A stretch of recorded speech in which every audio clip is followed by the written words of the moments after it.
Husband and wife thermostat wars. We have the final word in what your temperature should be set at. Tony Oakman is here from Lee's Heating and Air. Here's the question. Rocky Mountain Power, what do they say? Where should the thermostat be set in most homes? You know, 78 degrees is a pretty comfortable temperature.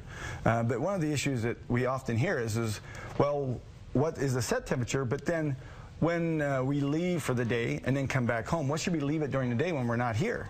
Well, the 5-degree rule at Lee's Heating and Air is don't go more than 5 degrees, whatever temperature you have the thermostat set at for when you're there, occupied temperature. So whatever that stable one is, whether it's the winter or the summer, don't go more than 5 degrees higher or colder than that when you're leaving the house. Yeah. If you're leaving for a prolonged period of time, you may go a little bit more than that. Prolonged? I mean like a couple days for a week for vacation or something? Yeah, when you're going for that long. Yeah. Remember the pets, though, or the plants and things like that. So yeah, they don't do too well if you go significantly more than that. Okay, so we've answered that question. A lot of other people come up to you with all sorts of other questions on how to keep things efficient. What are some other great ways to save money and be efficient? Well, one of the greatest things you can do right now is change your filter.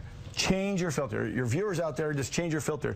People hear that all the time. You say it all the time, and we still don't do it, though, do we? We still don't do it. You know, by the way, here's a filter that I took out yesterday. It was actually created a service call, and, you know, we go out to do the service call, and this is what the problem was. It was just plugged up. Oh, I didn't think about that. Yeah. I didn't do that. But here's a new filter. And by the way, Tony's more than happy to come to your house for a service call, but you can save the money and the time by just replacing filters. Yeah, what we're doing here is let your viewers know what they can do for themselves to save them money, and not just on the service call, but on the utility bill. Yeah, that's what we're doing. Okay. And this filter, take for instance, you know, one of the questions is, which way does it go? They have a little arrow. I don't know if you guys can see this little arrow right here. Yeah, so this arrow's pointing up here. Yeah. So which way does the arrow go? Does it go? Which way? Point toward the furnace? Does it point toward the outway? Does it point? Yeah, where does it go? So really, by the way, one of the most grievous mistakes ever seen made with a filter was made by a husband of the house. You're making us look bad here now, Tony. Well, I'm just telling you.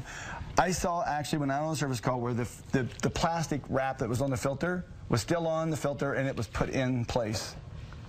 Oh. Yeah. Okay. So for you ladies out there, don't feel like it's bad or good. But the arrow should point towards the furnace.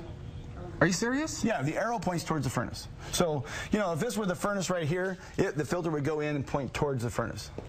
Wherever that is, it's always pointing towards the furnace. Okay. Because the airflow is going from this side out this way. Okay.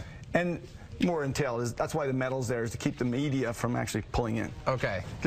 So arrow points toward the furnace. The next answer there, right? Yep. Okay. And people stop you all the time. They see you and they say, hey, I got a question for you. It's no big deal. You're happy to answer all sorts of questions. I am, because this is what it's all about. Is teaching folks how to keep their systems in better shape, and therefore they'll spend less money. And by so doing, people go, you know what? I like to do business with Lee's Heating and Air. If you don't want to ask Tony here, you can actually ask your wife. You guys actually have a thing on your website where people can ask Betty any question you want, right? Yeah, because Betty is my wife. She's just not a fictitious name. Betty is actually my wife. She is not excited about this picture, by the way.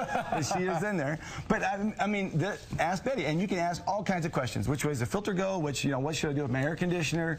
And believe it or not, Betty is answering questions all the time. She called me right here on the set and telling me that somebody there had questions, and she was responding to make sure it was done right. So I'm telling you, it's a great place to go. Our newly designed website at leesheatac.com, and to ask Betty. You actually have a special deal right now going on for people. I really do have a special deal, because it's hot in summer. We've had a lot of humidity, and to keep people cool, not only will we come out and do a tune-up on their air conditioner for just $69, but what we're going to do, Darren, is we have teamed up with a local Utah business. It's an all-American business here in Utah, Fat Boy Ice Cream, and we're going to give to any customer that calls us today a box of these. There's 12 of these Fat Boys, and what we'll give them a box of these. Okay, having us out. Keep you cool in 2 different ways. You know, Darren, you have to eat one? Do I have to? Look at it. See, that's I'm the going to Fat Boy. That chocolate in my tea stuff if you do. I think this is great. It will cool you down with the Fat Boys, or of course with the fixed AC unit. And of course, you can find more information on our website as well. Coming up next.